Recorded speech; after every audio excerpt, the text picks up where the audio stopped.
صفحہ نمبر 83 سیرت النبی جلد اول۔ اردو زبان میں سرور عالم صلی اللہ علیہ وآلہ وسلم کی سیرت پر جامع ترین کتاب سیرت النبی، علامہ شبلی نعمانی رحمۃ اللہ، علامہ سید سلیمان ندوی رحمۃ اللہ۔ صفحہ نمبر 83 معارب کے مشہور آثار میں سے ایک بڑی خندق کے آثار باقی ہیں۔ ان کو دیکھ کر عدم کے دوبارہ تعمیر شہر حوض یاد آتے ہیں۔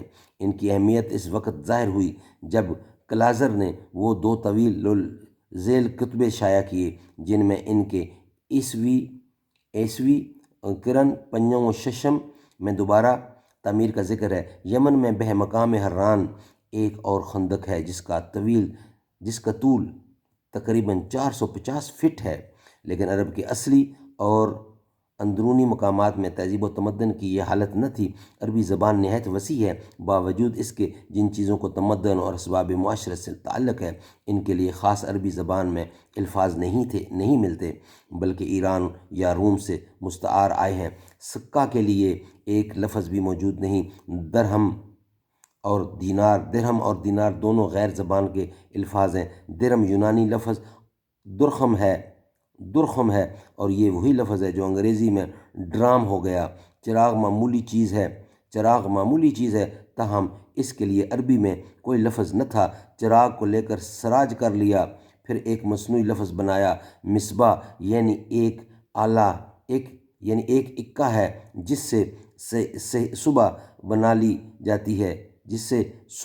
جاتی ہے۔ کوزہ کے لیے کوئی لفظ نہیں، کوزہ کو کوز کر لیا۔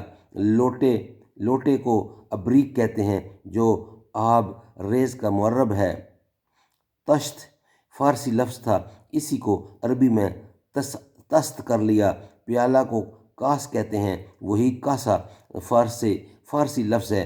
کرتا کو عربی میں فرتک کہتے ہیں، یہ بھی فارس ہے۔ پاجامہ کو سروال کہتے ہیں، سروال جو شلوار کی بگڑی ہوئی صورت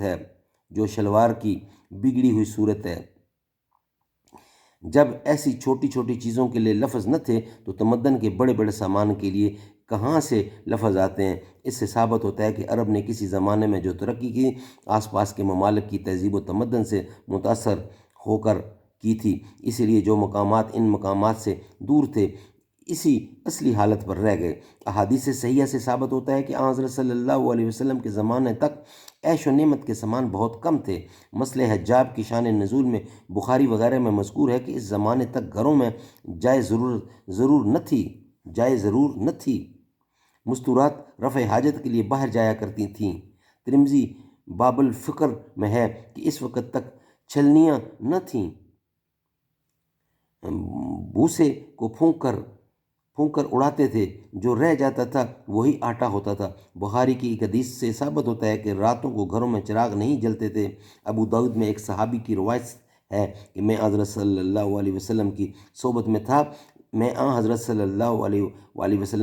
تھا، لیکن میں نے آپ سے حشرات الارض کا حرام ہونا نہیں سنا، اگرچہ اس حدیث کی شرح میں محدثین لکھتے ہیں کہ ایک راوی کے نہ سننے سے یہ لازم نہیں آتا کہ واقعہ میں حضرت صلی اللہ علیہ وسلم نے حشرات الارض کی حرمت نہیں بیان کی، لیکن اس سے اس قدر ضرور ثابت ہوتا ہے کہ اسلام سے پہلے عرب حشرات الارض کھاتے تھے۔ تاریخ اور ادب میں بتسری موجود ہے کہ عرب کھجورا، گوئے، گرگٹ، سہی اور جانوروں کا چمڑا کھاتے تھے۔ انشاءاللہ باقی اس کا نیکسٹ ویلاگ میں بیان کیا جائے گا۔